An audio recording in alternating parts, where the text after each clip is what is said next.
I would like to remember Muslim ibn Aqeel. Muslim ibn Aqeel, the Gharib of Kufa. You see, Abu Abdullah al-Hussein got many letters from the people of Kufa saying to him, come to Kufa, we will accept you, we will accept you. When Imam al-Hussein was about to leave the city of Medina, al-Baneen came to Imam al-Hussein and she said, oh my son Hussein, are you sure you want to go to Kufa? So he says, why, what do you mean? She says, these are the same people of Kufa that murdered my husband Ali ibn Abi Talib. These are the same people of Kufa that betrayed your brother Imam al-Hassan. They have no loyalty towards the Ahlul Bayt. Are you sure you want to go to Kufa? So just to check the sincerity of the people of Kufa, just to make sure that these people were genuine, Abu Abdullah sends his cousin Muslim ibn Aqeel. He arrives at Kufa, he's welcomed, everybody brings Muslim ibn Aqeel in, everybody loves him, everybody is bringing him inside their homes, everybody is giving him the oath of allegiance. So Muslim ibn Aqeel writes a letter to Abu Abdullah, who is now in Makkah, and he gives him a letter saying, Assalamu alaikum ya Abu Abdullah, this is your Safir, this is your ambassador Muslim ibn Aqeel. I have arrived in the city of Kufa, hundreds and thousands of people are ready to give you the oath of allegiance. Without any delay, Ya Hussein, leave Makkah and come to Kufa.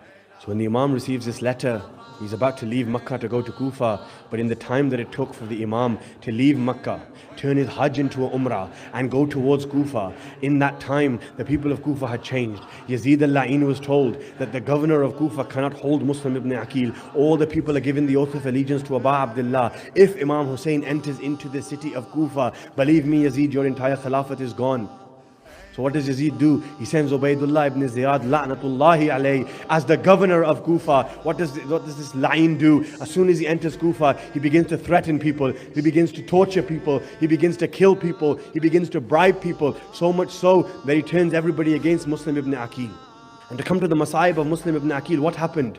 They say the Muslim was leading the Maghrib namaz in the Masjid of Kufa.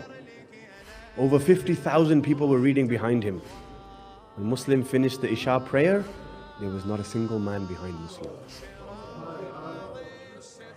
Muslim ibn Aqeel was all alone.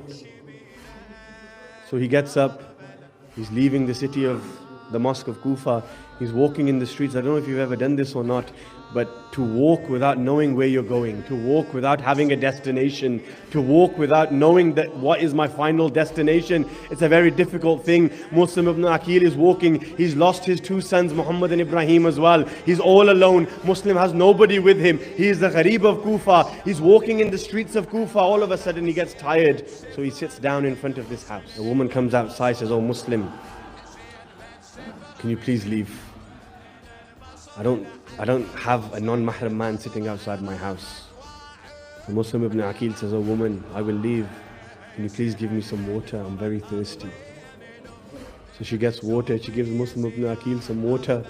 He drinks the water, gives the container back. He doesn't get up, he stays sitting there. So the woman says, oh man, I don't mean to be rude, but can you please leave? The man says, the Muslim ibn Aqeel replies back by saying to the woman, I will leave, but the only issue is I have nowhere to go. Where do I go?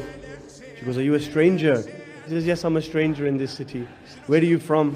He says, I'm from Medina. So the woman says, my Imam Ali is from Medina. My Zahra is from Medina. All of a sudden Muslim ibn Aqeel begins to cry. He turns towards the woman and says, that Ali that you are mentioning is my uncle. That Hussein that you are mentioning is my cousin. I am Muslim ibn Aqeel. She brings Muslim into the house. She offers him sanctuary for the night. Her son was a man that was following Ubaydullah ibn Ziyad. When her son comes home, he hears his mother talking to somebody. So he inquires, mother, who are you talking to? She says, don't tell anybody, but I'm talking to Muslim ibn Aqeel. All of a sudden her son runs back to Ubaydullah ibn Ziyad and he says, oh Ubaydullah, you're looking for Muslim ibn Aqeel. He's in my house, let's go kill him. So when the morning arrives, all these soldiers come and surround the house of this woman. The woman apologizes to Muslim. She says, I'm so sorry, Muslim ibn Aqeel. I was not able to protect you. They take Muslim ibn Aqeel. He fights ferociously. They're not able to overpower Muslim. Muslim ibn Aqeel is who? He is the grandson of Amir al-Mu'mineen of Rasulullah. He is Bani Hashim. He is Ahlul Bayt. You cannot defeat them so easily. So they deceive him. They make a hole in the ground. They cover it with some thorns. As Muslim is fighting, they lure him back towards the thorns. He falls in. They handcuff him, they bring him to the court. When they bring him to the court, they say to Muslim ibn Aqeel, do you have any last request before we kill you? Muslim says, I have two requests. The first request is, I'm very thirsty. Is it possible that you can give me some water? So they give Muslim ibn Aqeel a bowl of water, but as Muslim is trying to drink the water, there's so much blood pouring from the face of Muslim that all the water turns into blood. Now Muslim is not able to drink the water anymore, so he stops, he gives it back. Any other request? He says, yes, I've told my cousin Hussein that the people of Kufa are ready to follow you. He's left Makkah and he's coming to Kufa. I want you to send an ambassador to my Imam and tell him the people of Kufa have changed. Do not come to Kufa anymore. They don't accept this request. In the final moments of Muslim's life, they take him to the roof of the mosque of Kufa. The assassinator's job is to cut the head of Muslim. Before he cuts the head of Muslim, he says to him, do you have any final requests? Muslim ibn Aqeel says, can you allow me to read a 2-rakat namaz? The last thing that I will do, then you can carry on your task. He says, of course. Muslim reads namaz. When he finishes, the man says, oh Muslim, you took so long to read this namaz. 2 rakats. Were you scared? Are you afraid of death? Is that why you did this?